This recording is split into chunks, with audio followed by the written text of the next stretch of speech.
15 ain't easy, unless you're watching me.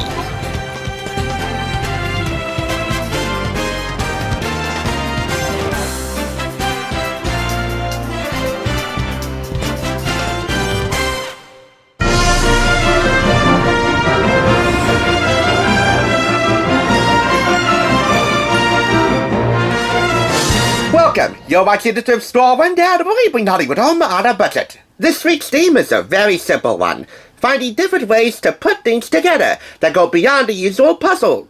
In fact, I view the world as just one big puzzle, and hopefully after today concludes, you'll view our world in the same way.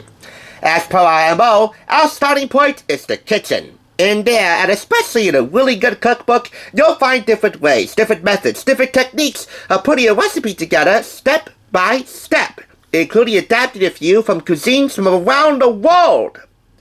That is the basis of Boston's Milk Street Kitchen. At the helm, Christopher Kimball in his post-America's Test Kitchen era, tasting his best globe-trotting life. Now think for a moment that adapting world cuisine would be a bit of a hefty chore. You'd be deliciously warned, as we have a rather simple Milk Street offering for you today. This voracious Little Brown & Company publication was picked up for $9.99 from Red, White, and Blue thrift store in Paterson, which despite its relatively hefty price tag for a cookbook, will be expanding its hours of operation. Monday through Fridays, 9 a.m. to 9 p.m., open 3 more hours. And now they'll be open on Sundays, starting tomorrow if you're watching in real time, 11 a.m. to 6 p.m.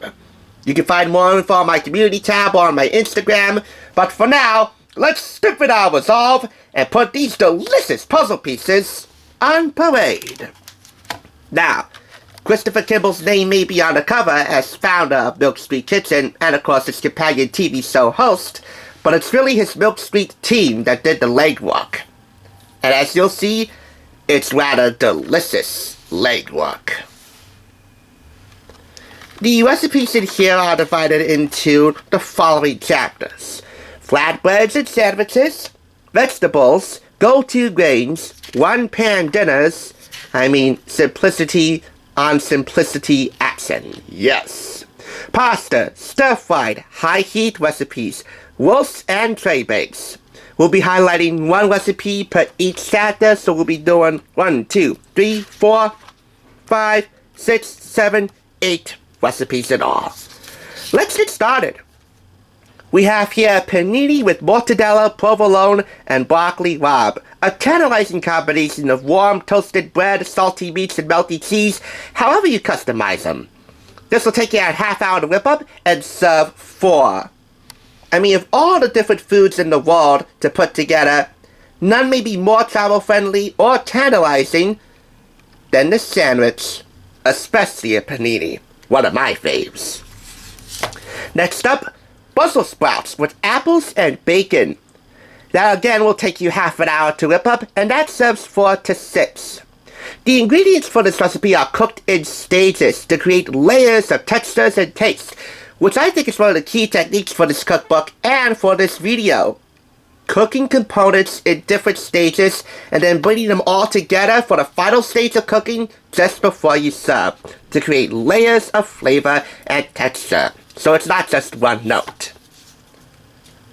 Next up we have here brown rice and mushroom risotto with miso and scallions. That takes you an hour and 10 minutes to whip up and will serve 4 to 6. They're giving the Italian risotto some Japanese flair in a few ways. We have here eggs in purgatory. This is a one-pan meal. Yes, simple on simple action never gets out of style. 25 minutes to whip up, serving 4. Eggs in purgatory. That's the place between heaven and hell, but if you taste this, you'll probably think for a moment it has the wrong name. It's eggs in Italiano heaven. Ultimately, how to name this will be your call. We have here spaghetti all'assassina, aka killer spaghetti.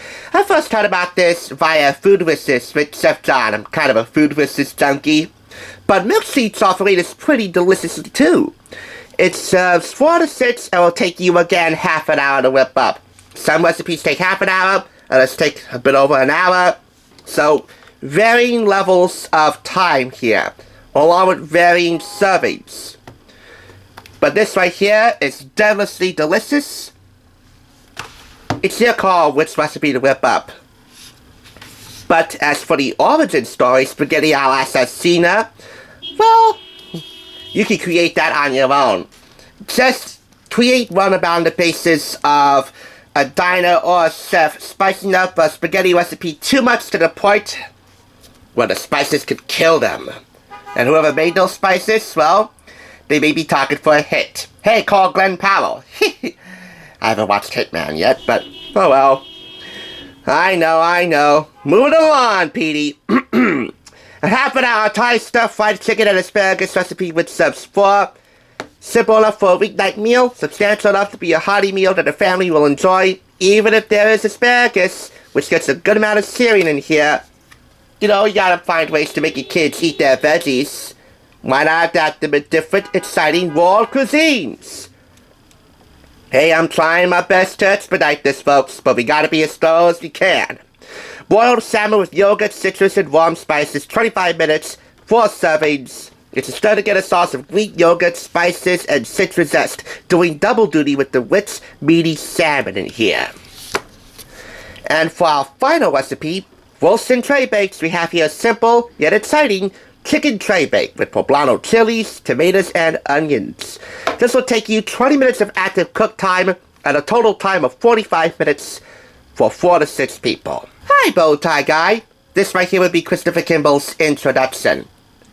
He writes all the introductions himself for the Milk Street cookbooks. I should say another key technique in here is separating the recipe into individual components, cooking them separately, and then bringing them all together just before you serve. So that key technique is practiced in a few recipes in here, as is taking a singular store-bought recipe, a singular store-bought ingredient, and putting it to work in 2 or 3 different ways that really fit to the Milk Street brand. Additionally, utilizing one key technique in here and putting that to work 3 or 4 different ways. As for the visual interest between the backgrounds of the pages here, well, there are different background colors for different pages, at least for the recipe ingredients and instructions, as you see here. So it adds an extra layer of visual interest. It's not just all put it in white.